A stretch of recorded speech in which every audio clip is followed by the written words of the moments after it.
Hey everyone, this is Mr. Here. This video we're going to be looking at acids and bases. So what I have here are three identical flasks.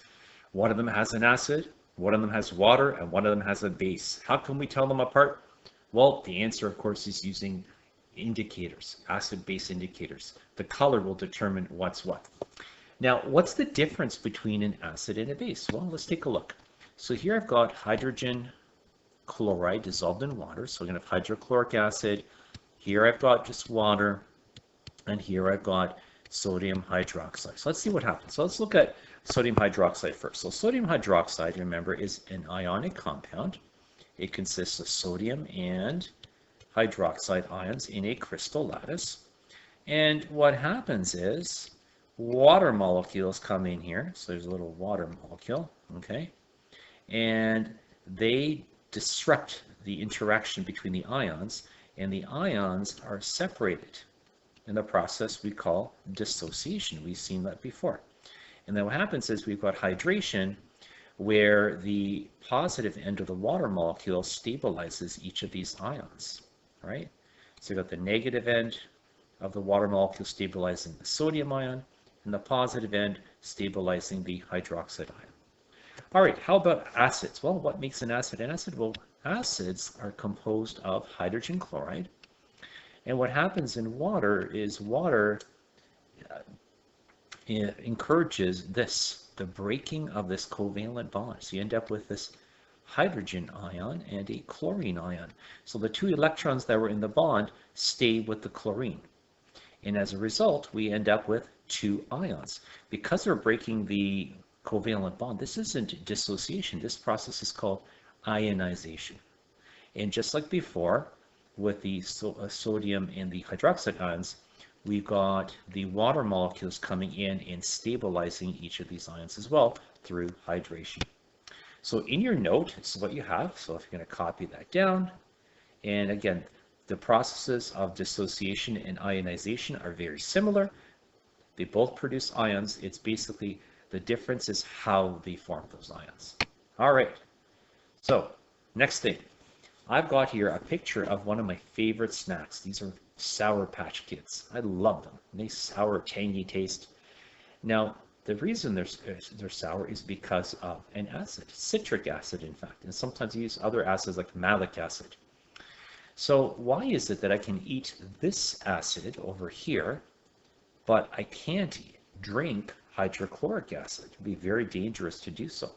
Similarly, milk of magnesia is commonly used to settle upset stomachs. It actually has magnesium hydroxide in it. But oven cleaner would not be a good idea to get on your skin or let alone drink. So it's made up of sodium hydroxide. So what makes the difference in terms of the dangerous acids and bases versus the ones that are safe? Well, what's happening behind the scenes is this. Let's look at bases first. So if I've got a base, I've got potassium hydroxide base. What happens is potassium hydroxide, it completely dissociates. So if I have a whole bunch of potassium hydroxide, all of those are going to, oops, I made a mistake here, all of them are going to dissociate. Now, this is what we call a strong base. Now we can also look at something like magnesium hydroxide. So magnesium hydroxide, what happens here is that the hydroxide stays with the magnesium. There are very few hydroxides that actually come off, only a few of them. And because of that, we have very weak dissociation. So we call this a weak base. So the strength refers not to the concentration, but the number of ions that dissociate. So here, weak base, we have little to no dissociation. Strong base is complete dissociation. Well, how about acids? Acids work the same way. Let's look at hydrochloric acid again. So the hydrochloric acid, what's going to happen is all of the hydrogen is going to ionize. And as a result, you're going to have a lot of hydrogen ions floating around. Hydrogen ions are what determine what an acid is. So if I have something else, though, let's say look at hydrofluoric acid. Hydrofluoric acid, most of the hydrogens are stay bonded with the fluorine. Very few actually have ionization occurring. So what we have here, we've got a weak acid. And here we've got a strong acid. So again, the strength of an acid or base is determined by the amount of ions that are being produced from a given amount. So this is what we have over here. So again, strong acid is one where you have complete ionization. You have a few examples here. Weak acid, only a partial ionization, like for example, vinegar, carbonic acid, things like that.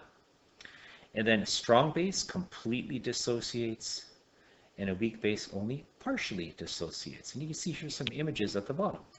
So I've got sodium hydroxide. You can see all the hydroxides are coming off. They all dissociate. So you have complete dissociation. And then over here, we've got ammonia. Now, ammonia is a weak base. So what happens is when ammonia goes into water, there are relatively few hydroxides that are being produced here. And as a result, we only have partial dissociation. Don't worry about the process of ammonia turning ammonium. It just does. Basically, what happens behind the scenes is one of the hydrogens from water is associated with the ammonia ion here to form ammonium, and then the remainder forms the hydroxide ion there. Now, how about acids? Well, here I've got hydrosulfuric acid. You can see here that the hydrogens mostly stay with the hydrogen sulfide molecule. Only a few of them ionize. So this is a weak acid. And finally here, we've got hydrochloric acid where we've got complete ionization.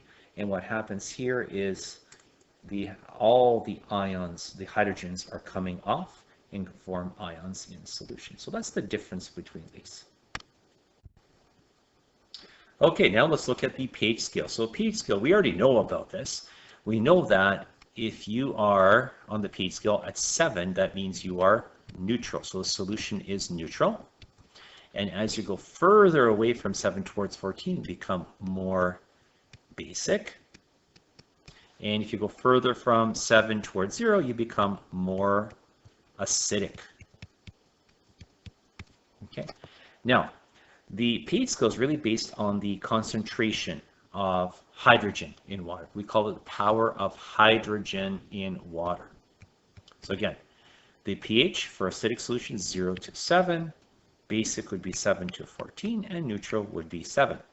Now the reason the pH scale works, it actually measures the concentration of hydrogen ions in solution. So if your concentration is 1 mole per liter, what you can use a function on your calculator called log. So you go negative log and the concentration moles per liter.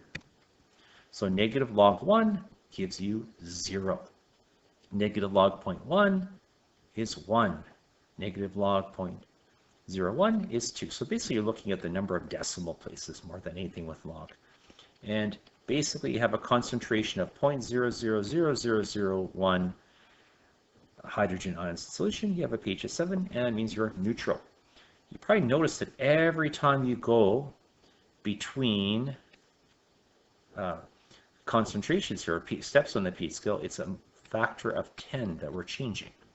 And if you're going 2 steps, we're moving 2 decimal places, so it's a factor of 100. 3 steps, 1, 2, 3, would be a difference of 1,000. So you see, look at the difference from this and this is a 1,000-fold difference.